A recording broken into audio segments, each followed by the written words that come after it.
নববর্ষের আনন্দ শুধু নিজের মাঝে নয়, ভাগাভাগি করে নেওয়ার মধ্যেই এর আসল সৌন্দর্য। আর সেই বার্তাকেই সামনে রেখে নারায়ণগঞ্জে দেখা গেল এক হৃদয় ছোঁয়া আয়োজন। বাংলা নববর্ষ উপলক্ষে নারায়ণগঞ্জ সিটি কর্পোরেশনের ১৭ নম্বর ওয়ার্ডের জল্লারপাড় লেকে শিশুদের মাঝে খাবার প্যাকেট বিতরণ করেছে বিএইচডিএস অপরাধ প্রতিরোধ কল্যাণ সংস্থা।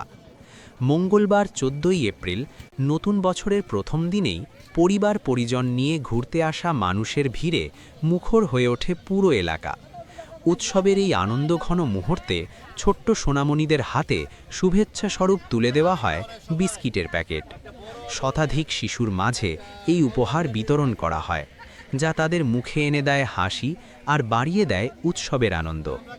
আয়োজকরা জানান, বাংলা নববর্ষকে ঘিরে এবার ভিন্নধর্মী এই উদ্যোগ নেওয়া হয়েছে শুধুমাত্র শিশুদের মুখে হাসি ফোটানোর জন্য।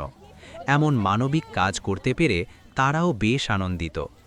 এ সময় উপস্থিত ছিলেন সংগঠনের কেন্দ্রীয় ও স্থানীয় পর্যায়ের নেতৃবৃন্দ মোহাম্মদ মমিন ইসলাম, সেলিনা সুলতানা শিউলি, হাজী মোহাম্মদ জাহাঙ্গীর আলম প্রধান, শারমিন সুলতানা, সানাউল্লাহ শিকদার সহ আরও অনেকে। সব মিলিয়ে উৎসবের দিনে ছোট্ট শিশুদের মুখে হাসি ফোটানোর এই উদ্যোগ যেন মনে করিয়ে দেয়, নববর্ষের আসল আনন্দ লুকিয়ে আছে ভাগাভাগির মাঝেই।